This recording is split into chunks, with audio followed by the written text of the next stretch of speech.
Tong buru tong, udah telat keburu siang ini. Bentar, Beh. Udah Beh, tong buru tong, Bapak Luno nungguin di luar. Iya, iya.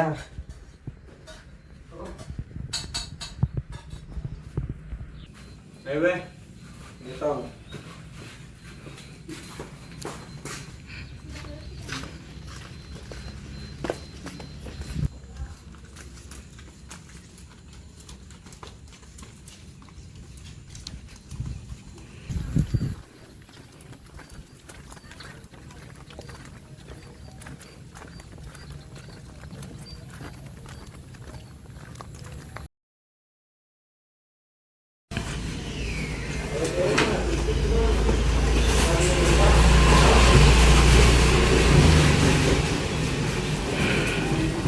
Ibu Sri berangkat ya. Iya, Neng, hati-hati ya.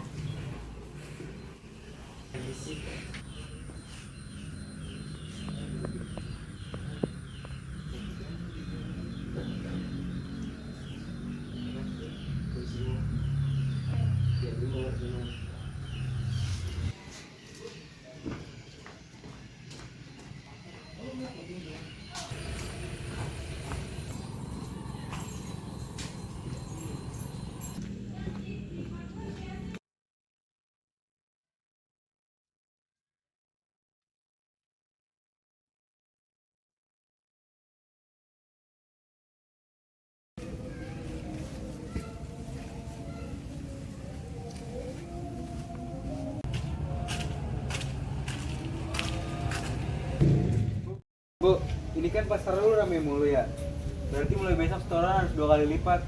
Tapi Bang, ini mah kan Kenapa gitu bang? Ini kan hasil kerja keras saya sama ibu saya. Abang dengan enaknya marah-marah minta duit. Kerja bang. Udah mulai berani lu. udah Bang, udah Bang. Bang, udah. Bang, udah bang. Lu masih ikut campur. Bang, udah bang, rame diliatin orang. Beruntung lu ya hari ini. Di pasar nggak suka sama orang yang sopawan kayak lu.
Sri tadi di pasar ada yang ribut tahu, jujur itu seru banget.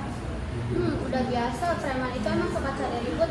Udah gitu so jago lagi, yang kerja siapa, yang dapat duit siapa. Iya benar, setuju. Saatnya jam pertama dimulai.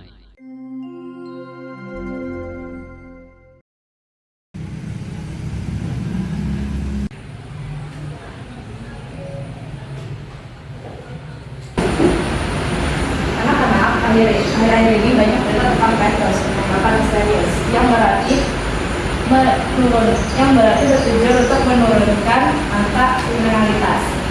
Operasi ini dilakukan untuk menargetkan gali atau gabungan anak liar pada residivis, orang tato, dan orang kejahatan gabungan. Ibu mau tanya, apakah cuma orang yang bertato doang yang diincar? Pertanyaan bagus dong. Jadi, Petrus itu nggak hanya orang yang bertato, tapi ada juga pelaku kejahatan jalanan. Abang kamu punya tato nggak sih? Iya, abangku punya tato. Kenapa emang? Jangan-jangan abangku bukan penjahat. Ini Sri, perhatikan ke depan.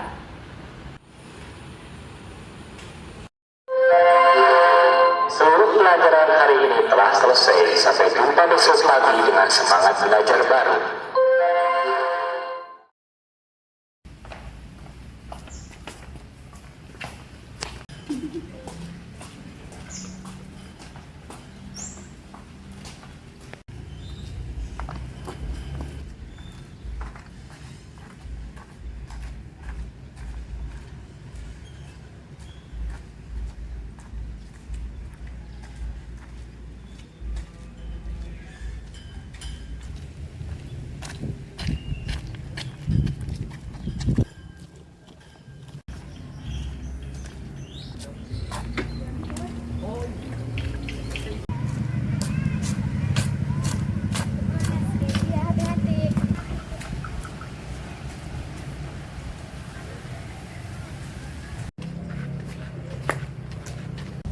Ampun pak, saya bukan preman.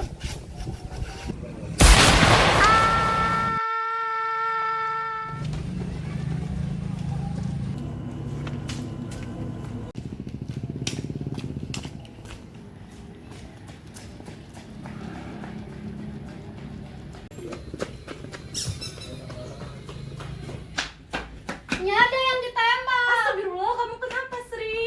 Ada apa, Sri?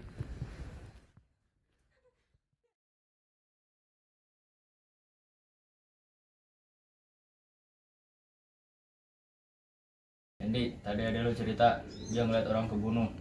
Lu tahu gak gara-gara apa? Gara-gara orang itu bertato.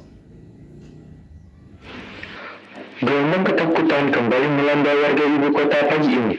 Sesosok mayat pria tanpa identitas ditemukan tergeletak di pinggir Jalan Melati, Jakarta Timur, dalam kondisi mengenaskan dengan luka tembak tepat di bagian kepala.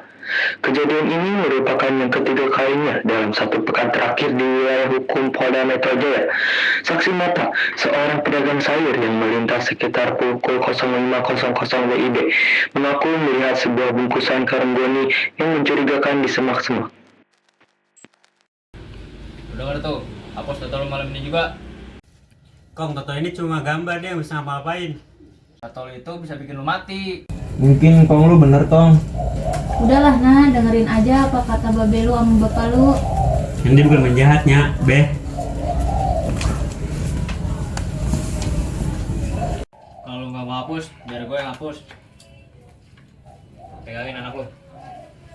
Jangan, Kong. Be, lepasin, Be. Kong, jangan, Kong. Neng, udah, Neng, biarin, Neng. Be, Biar babe lu, lepasin, Neng. Be. Kong, Be, jangan, Kong. lepasin, Be.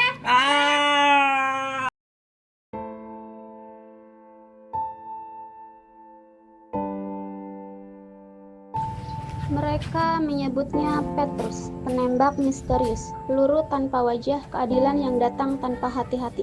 Katanya Petrus membersihkan jalan, tapi yang tersisa hanyalah darah dan ketakutan yang tinggal di rumah-rumah.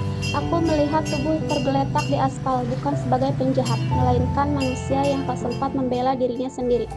Tato menjadi vonis, kulit menjadi bukti, dan hidup diputuskan tanpa pengadilan. Abangku masih bernapas, tapi Petrus pernah singgah di lengannya, meninggalkan luka yang tak bisa dihapus oleh waktu. Jika peluru disebut keadilan, mengapa ia harus bersembunyi? Petrus mungkin telah pergi, tapi bayangannya tinggal di ingatan kami, di tubuh yang gemetar, di rumah yang hangat.